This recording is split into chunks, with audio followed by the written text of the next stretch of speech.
It's a little bit gloomy out there today, but there's lots of sun ahead, and we all need to take precautions. And that's because skin cancer is the most common form of cancer, and the rate continues to rise. So for Sun Awareness Week, dermatologist Dr. Arlette is here with why it's so important to protect our skin from the sun. Good morning to you, Dr. Good Arlette. morning. Thank you so much for being here this morning. Thanks for asking me to come. So why don't we start right at the beginning? Why is it so important for us to protect our skin from the sun? Well, you only get one skin, and you have to protect it because it's all you've got. Right. And the big things to be careful about are, first of all, protection against skin cancer. There's also the parts about aging and the increasing number of sun-related brown spots, but it's really that part about developing skin cancer, which is so common. Absolutely. Now, there are many different kinds of skin cancer. Can you break down sort of the most common for us quickly? Well, the most common is a basal cell skin cancer, and that accounts for about 80% of what we see. Okay. The other ones are squamous cell carcinomas, and then, of course, the one we worry about, malignant melanoma. Right, and we've got some pictures of some melanoma, so just to show people what it looks like and so they can sort of see what they should maybe watch out for. Well, the big part to watch out for is that spot that's new, changing, or looks unusual. Okay. So we all would take an idea, look at that and say, that's not normal. Right, that doesn't look good. No. Yeah, so trust your instinct on that one. Absolutely. Here's another one. This one's on the face, one where we see an increasing number of melanomas, especially in people over 40. And here we have one that has a little bump in it. It's changing, it's black, it's irregular. Those are the things to watch for. Okay, wonderful. So what are the best ways then to protect our skin from that sun damage? Well, the first part is to be aware that you're outside. Now, being outside, the physical and psychological well-being of being outside are immeasurable. So we don't want anybody to stay inside.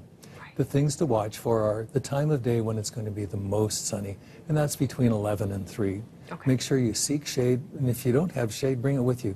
Bring an umbrella or something you can use at the beach or the park. Very helpful.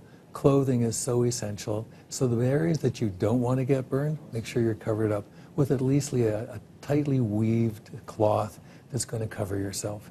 And then we come to, and don't forget the hat. Right, of course. Always got the hat. And then we come to sunscreens. And sunscreens are so important because they're our fallback position for when we protect ourselves. Okay. Now, there's so many sunscreens on the market. So where do we start? What should we really look for when it comes to a sunscreen? For sunscreen, you want to look for a broad spectrum sunscreen that's going to cover UVA and UVB wavelengths. Okay. You want to look for one that maybe has some water or sport resistant changes. The vehicle in it, the vehicle that they're in makes a difference on how it stays on the skin. The products that are inside are approved. Now, there are changes in the products that are available, and it's important to understand the difference between a physical sunscreen, which is basically zinc or titanium oxide, which scatter and reflect the sun's rays. It acts as a barrier, right? It acts as a barrier. Okay. It's a shield. A shield. Excellent. Okay. The other one are chemical sunscreens, which absorb and neutralize the effects of the sun. And those you'll see a wide variety of agents that are present on the box or the label of the product that you're using. Okay. Now, you said you were kind of excited about some new step forward when it comes to sunscreen. Well, there are. I mean, it's not that it's static. There's new changes that are developing as we learn more about what's happening with the skin. And so what you'll see starting over the next couple of years, and already in Canada, are sunscreens that protect against the infrared rays of the sun, which are the most deeply penetrating rays, and they're what lead to a lot of the coarse wrinkling on the skin. Oh, okay. So that's above and beyond that UVA and UVB. That's exactly right.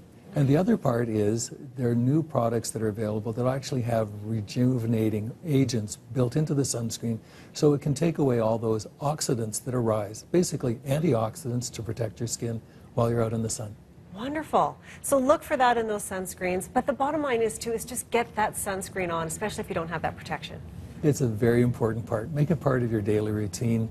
The new sunscreens, especially with the nanoparticle technology, spread well, they smooth in, they don't make you look chalky or white. Perfect, so just get it on. Wonderful. Thank you so much, Dr. Arlette. Lots of great information there. You're welcome. All right, Andy, when that sun